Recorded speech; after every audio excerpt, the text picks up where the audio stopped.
Will Zac Taylor pick up his first AFC North road win?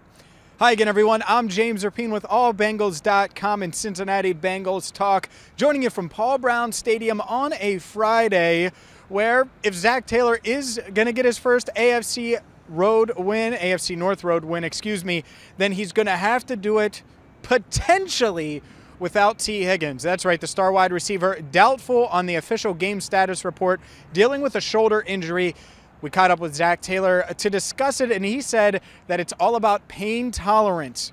Can Tee play through it? Now, with that being said, I saw Tee Higgins on the rehab field on Thursday. He did not practice, but he looked very much like his normal self, was running, cutting, jumping, catching passes, going through ladder drills, as you can see. Plus, on Friday, he did participate in practice, and while only about 20 minutes of it was open to the media, we did see him run a couple routes, catch a couple passes. So is this gamesmanship from Taylor, or will Tee Higgins officially be out? We might not know until Sunday morning.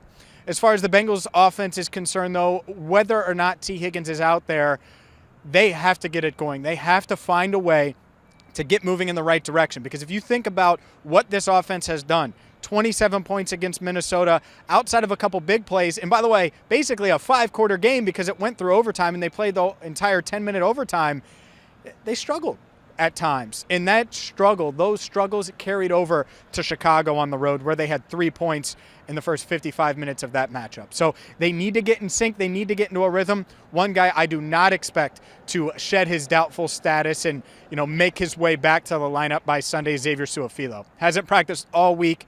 I saw him on the rehab field as well. Didn't look nearly as fluid, I would say, or as healthy as Higgins. And neither could play, but if Xavier doesn't play, and I don't think he will, then it's going to be Jackson Carman making his first career start, the second-round pick out of Clemson, the Cincinnati native, who definitely knows all about this Pittsburgh-Cincinnati rivalry.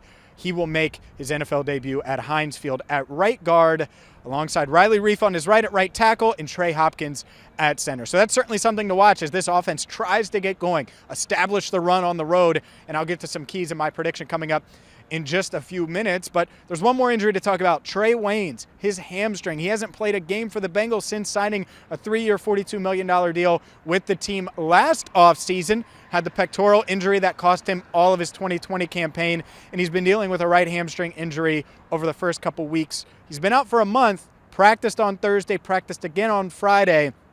I think if he's not active, and he's officially doubtful as well, on Sunday against the Steelers, look for him to play on the following Thursday, just 4 days later, against the Jacksonville Jaguars. He's been out a month. I get it.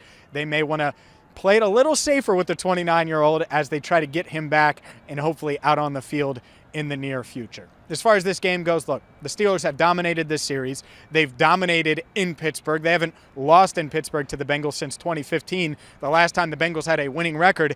And so it's a lot to ask. Not only does Zac have to potentially overcome the loss of Tee Higgins if he's not out there, and I say it with quotes because I think there's at least a decent chance that Tee Higgins plays because he's moving well, and if it's about pain tolerance, well, you're talking about a 22-year-old competitive kid.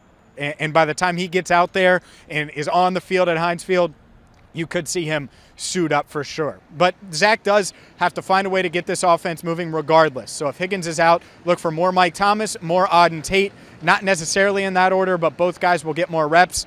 But to me, my theme, space. Can you get Chase in space?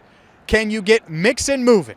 Those are the two guys that I'm looking for this weekend because, look, Ja'Marr Chase is hard to tackle, hard to bring down. And I went back and watched the All-22 last week against the Bears. And the Steelers will see this, but I thought Chase was open a lot more by his doing, and they need to find a way to get him the ball in space. So that doesn't necessarily mean a screen. It could be downfield. It could be that's exactly what they start with is a downfield shot to Ja'Marr Chase. I wouldn't hate that.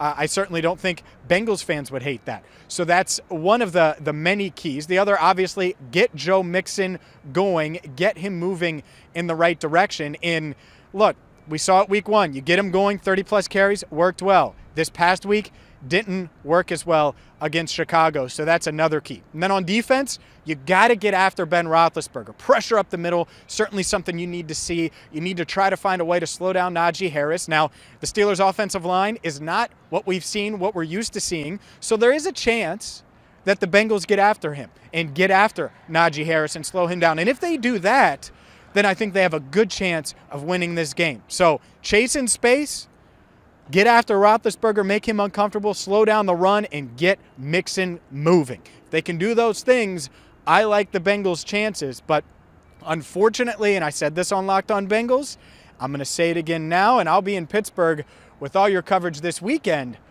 until Zach Taylor shows that he can go to Pittsburgh and win on the road, 115-1 like I mentioned. He's been outscored 96-50 in games against the Steelers as head coach of the Bengals. Thanks to my colleague Elise Jesse for that number.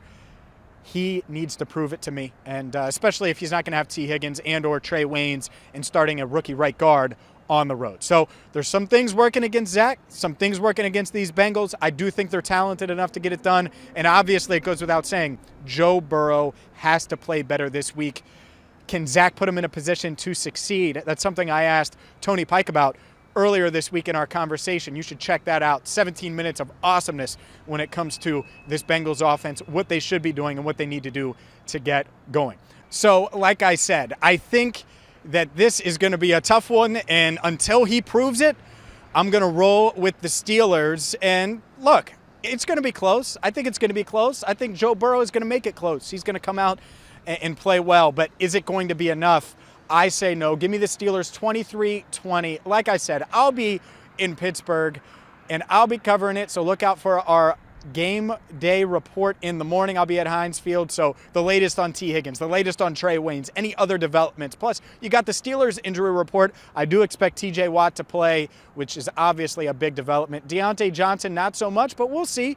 Maybe he is able to suit up for the Steelers. If not, that is a big loss for their offense. So hit that subscribe button. We will be back next time, probably from Heinz Field, unless we do a video between now and then. So as always, hit that subscribe button. Thank you so much for watching. Check out allbengals.com for more coverage. And until next time, I'm James Rapien signing off from Paul Brown Stadium.